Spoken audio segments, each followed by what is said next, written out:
우선 한 해 동안 수고 많으셨습니다. 오늘 은퇴하셨는데 그동안에 문호교회에서 사역 많이 하시면서 소감 말씀 부탁드리겠습니다. 그 은퇴라는 것이 생소합니다. 저는 사실은 제가 이 유년 시절부터 한돌 성전에서 그 신앙생활을 했는데 사실 그 여기 앉아 있는 것도 산자락이었고 참 아름다운 곳이었죠. 그래서 이곳에서 유년 시절과 초중등 시절을 보내고 이제 사회 나갔다가 그래도 고향 교회에서 잘 섬기고 마무리하는 것이 좋겠다 해서 이제 고향을 찾아왔는데 굉장히 감회에 오늘 기뻤습니다.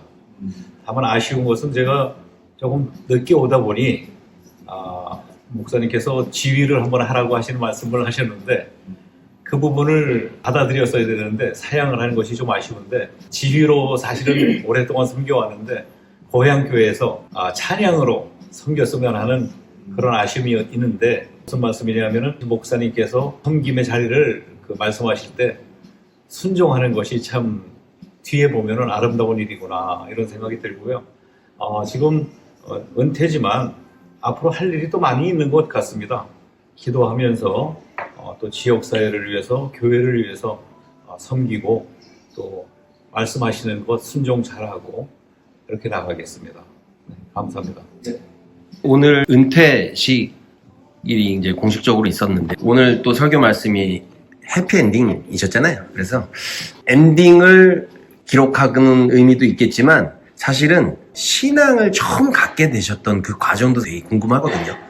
처음으로 인격적으로 하나님을 만나게 된 순간을 기억하시면 그것 좀 말씀을 해주시면 어떨까 싶습니다. 저는 여기 앉아 있으면서 감회가 좀 새롭습니다. 사실은 어린 시절을 이곳에서 태어나서 살고 아무것도 모르던 때부터 교회에 나와서 부모님 손잡고 나와서 예배드리던 때가 생각나는데 특히 이제 생각나는 게 성탄절 때면은 발표회를 하는데 한돌 성전 앞에 나가서 무용도 하고 여러 가지 발표회를 했는데 그 중에도 또 특히 생각나는 게 당시에 헌금을 드릴 게 없어서 고구마를 싸오거나 콩을 싸오거나 이렇게 해서 추수감사 헌금, 성탄 헌금 드렸던 기억이 납니다.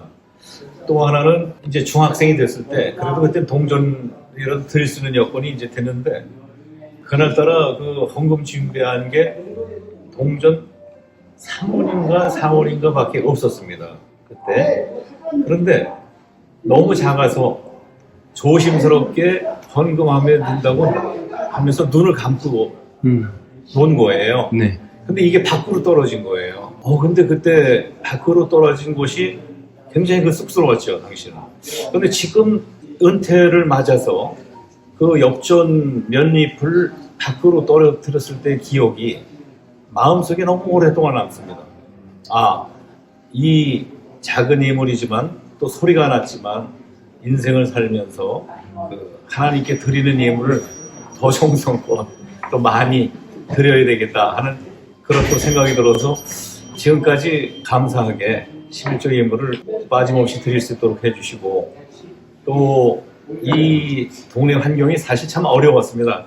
이전에 60년대, 70년대 속된 말로 초군 목표하던 고장인데 지금 다들 이렇게 축복을 받아서 물질적으로도 안정이 다 되었고 신앙생활도 열심히 하고 건강도 축복을 해주시고 특히 오늘 말씀 중에 해피엔딩이라는 말씀을 하시는데 또 한편 해피 스타팅이 아닌가 그런 생각을 하면서 남은 여생이라는 표현이 좀 그렇습니다만 꾸준하게 변함없이 지속적으로 시심의 연관 이어온 믿음의 뿌리를 더 확장시키고 튼튼히 해서 하나님 기뻐하시는 모습으로 살고 싶습니다.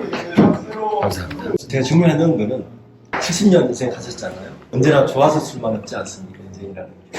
그래서 삶에서 지금까지 큰 비바람이 불었던 때도 있을 테니까 내 인생에서 이때가 가장 힘들었던 것 같다. 딱 한순간만 말씀해 주시고 그때 하나님이 이렇게 하신 것 같다.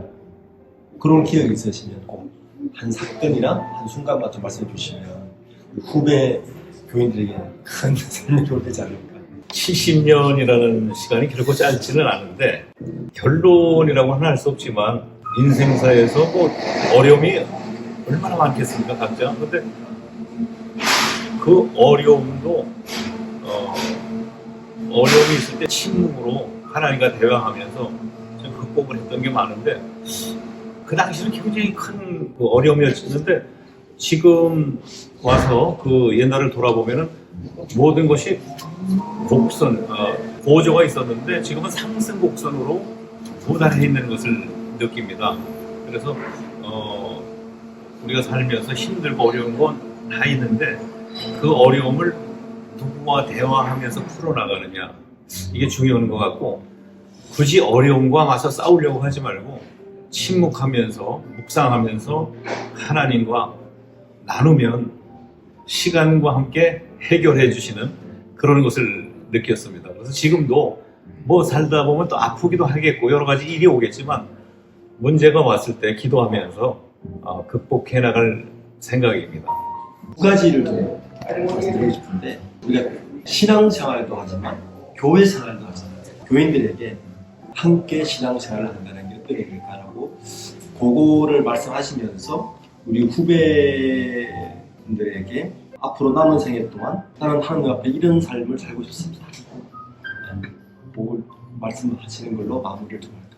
100주년이던 20년 전 제가 섬기던 찬양대원들을 이제 모시고 와서 여기서 찬양을 했던 기억이 있습니다. 한 50분이 와서 그 순서를 가졌고 또 이제 저녁에 특별 순서를 이제 가졌던 기억이 나는데 100년의 역사에 그 흔적을 좀 남기듯한 그런 그 마음이 있어서 감사드리고 또 역사를 거슬러 올라가면은 그 중학생 시절에 그 한돌성전이 영원히 보존될 거라는 생각은 가지고 있었습니다.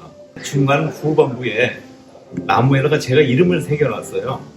지금은 이제 리모델링해서 그 감춰졌겠지만 신앙생활을 어릴 때부터 했고 이후에 어떻게 살았는지를 적어도 흉이 안 되게, 흠이 안 되게 모범적으로 살아봐야겠다 하는 마음으로 그 이름을 썼는데 몇 년 후에 왔는데도 그게 있더라고요. 그런데 지금은 이제 볼 수는 없습니다만 제가 왜 이 말씀을 드리냐면은 우선 그 다음 세대들이 교회 생활을 하면서 정말 아름다운 모습을 많이 볼 수가 있었는데 특히 이곳에 서울이나 다른 지역에서 있던 그 생활하던 분들이 와서 자녀들을 자연 속에서 이렇게 자라나게 하시고 특히 신앙생활을 아름답게 이렇게 해나가는 모습을 보면은 이 모습 자체가 지속이 되면 잘 자랄 거다.